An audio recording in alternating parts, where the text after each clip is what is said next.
Pernah gak sih lo ngerasain kangen sama seseorang yang bahkan udah lupa sama lo? Bayangin aja, lo masih ingat senyumnya,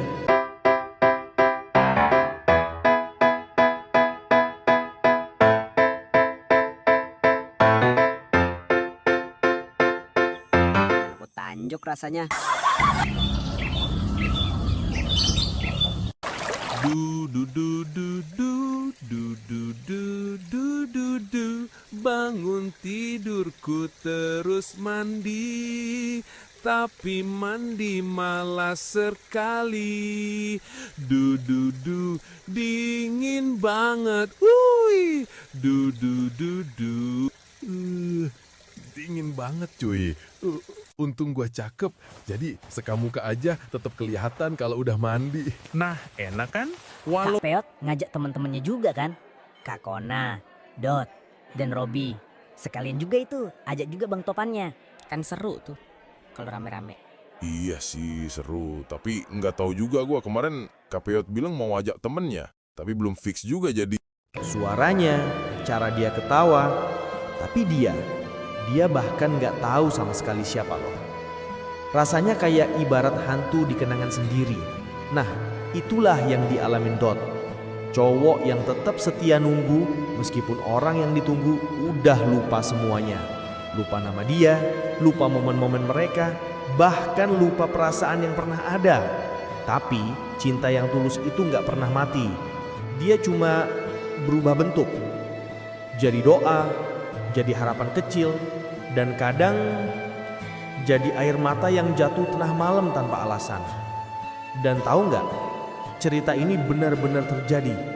Nah, sebelum lanjut, jangan lupa kasih poin hype-nya dulu kalau kalian suka ya. Gue bakal ceritain gimana Dot bertahan di tengah kekosongan.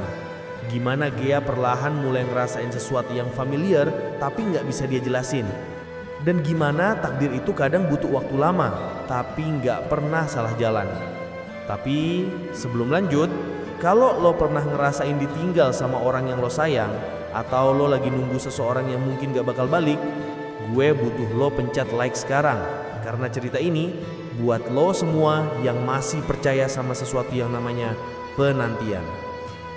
Oke, sekarang duduk yang nyaman, serut kopi atau teh lo, dan dengerin sampai habis. Setelah Gea berangkat ke Australia, hidup Dot berhenti bergerak. Maksud gue fisiknya masih jalan, masih kuliah, masih makan, masih ketawa kalau ada yang lucu. Tapi jiwanya di hari terakhir mereka ketemu, di senyum terakhir Gea sebelum naik pesawat. Yang bikin sakit bukan karena Gea pergi, tapi karena setelah dia sampai sana, Gea lupa. Kecelakaan kecil, benturan di kepala, dan boom, semua kenangan tentang Dot hilang begitu aja. Bayangin, lo punya ribuan foto di galeri HP, terus tiba-tiba semua ke-delete, tanpa backup, tanpa jejak. Itulah yang Gea rasain. Dan Dot, dia cuma bisa gigit bibir, nahan nangis, sambil baca chat-chat lama mereka yang sekarang cuma jadi arsip kenangan sepihak.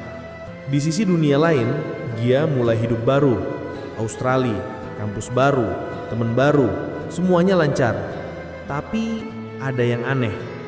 Kadang dia kebangun tengah malam, peluh dingin, ngerasa kehilangan sesuatu tapi nggak tahu apa. Kadang dia ngeliatin langit sore, terus tiba-tiba air mata keluar sendiri, tanpa sebab. Ibunya pernah nanya, "Gea, kamu kenapa sih akhir-akhir ini?" Dan Gea cuma bisa jawab, "Aku nggak tahu mah.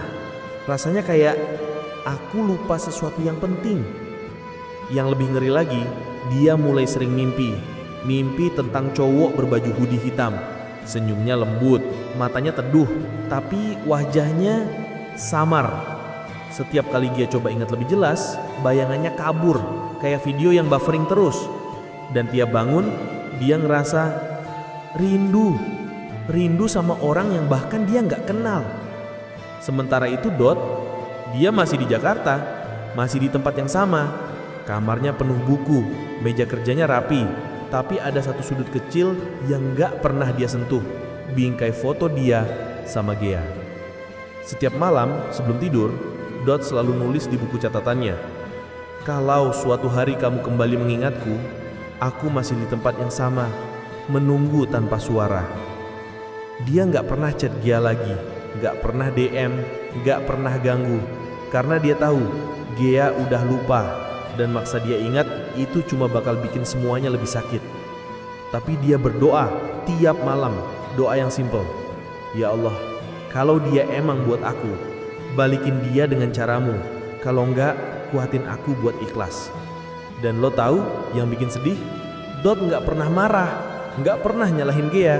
Dia tahu ini bukan salah siapa-siapa. Ini cuma ujian dari yang di atas. Beberapa bulan kemudian, Gia memutuskan balik ke Indonesia. Entah kenapa, dia merasa harus pulang. Ada sesuatu yang manggil dia, sesuatu yang gak bisa dia jelasin pakai logika. Dan pas dia sampai Jakarta, rasanya aneh. Udara lembab, suara klakson, bahkan bau jalanan semua terasa familiar. Tubuhnya ngerasain sesuatu yang otaknya belum bisa tangkap. Hari pertama di rumah lama, Gia jalan-jalan ke halaman belakang. Ada bangku kayu di bawah pohon besar. Tangannya gerak sendiri, nyentuh bangku itu. Dan tiba-tiba, flash! Dia ingat. Sekilas. Tawa. 2 orang duduk di sana. Sore-sore, ngobrol tentang mimpi, tentang masa depan. Gia duduk, nafasnya sesak. Siapa itu? Malamnya, dia buka laptop lama. Ada folder namanya Memories. Dia klik. Dan di sana ada video pendek. Video dia sama seorang cowok. Mereka ketawa.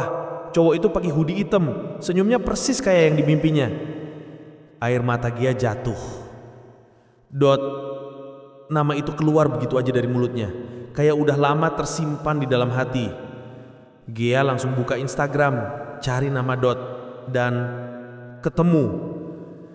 Tangannya gemeteran. Dia kirim pesan, "Dot, ini aku, Gia." Di seberang sana, di kamar kecilnya, Dot lagi scroll HP. Tiba-tiba notif masuk. Namanya Gia. Jantungnya berdetak kencang. Dia buka chat. "Gia, kamu udah pulang?" Balasan datang cepat. "Dot, aku ingat kamu." Dot nangis pecah. Semua beban yang ditahan selama berbulan-bulan akhirnya runtuh. Dia balas, "Aku masih di sini. Aku nggak kemana-mana." Mereka janjian ketemu di kafe lama, tempat favorit mereka dulu. Dot sampai duluan. Dia duduk di luar ngegenggam kopi yang udah dingin. Mata terus ngelirik ke jalan. Dan akhirnya dia datang. Gia berjalan pelan dari seberang jalan. Rambut panjang, baju putih simple. Tapi buat Dot itu udah lebih dari cukup. Mereka tatap-tatapan. Nggak ada yang ngombok duluan. Cuma saling lihat, mata berkaca-kaca. Terus Gia melangkah maju dan peluk Dot. "Rat, maaf, aku lupa." Dot senyum di tengah air matanya. "Kamu nggak pernah hilang, Gia. Aku cuma lupa jalan pulang." Hujan turun pelan, tapi mereka nggak peduli. Mereka cuma saling peluk di bawah hujan sore Jakarta yang hangat. Jadi, apa yang bisa kita pelajarin dari cerita Dot dan Dea? Pertama, cinta yang tulus itu nggak pernah hilang. Dia cuma berubah bentuk, jadi doa, jadi harapan kecil, dan kadang jadi air mata yang jatuh tengah malam tanpa alasan. Kedua, takdir itu nggak pernah salah. Mungkin lambat, mungkin bikin sakit, tapi kalau emang jodoh, bakal ketemu lagi. Ketiga, jangan pernah maksa seseorang buat inget lo. Kalau dia buat lo, dia bakal balik dengan caranya sendiri. Dan sekarang, gue mau minta tolong sama lo. Kalau cerita ini bikin lo ngerasa sesuatu, entah itu sedih, haru, atau bahkan inget masa lalu lo, tolong banget share video ini. Karena di luar sana banyak orang yang lagi nunggu, lagi bertahan, lagi berdoa dalam diam. Dan siapa tahu cerita ini bisa jadi penguat buat mereka. Jangan lupa like, komen, dan subscribe. Karena cerita-cerita kayak gini butuh lo semua buat tetap hidup. Sampai jumpa di cerita berikutnya. Dan ingat, kadang yang terbaik emang butuh waktu. Tapi percaya deh, ujungnya worth it.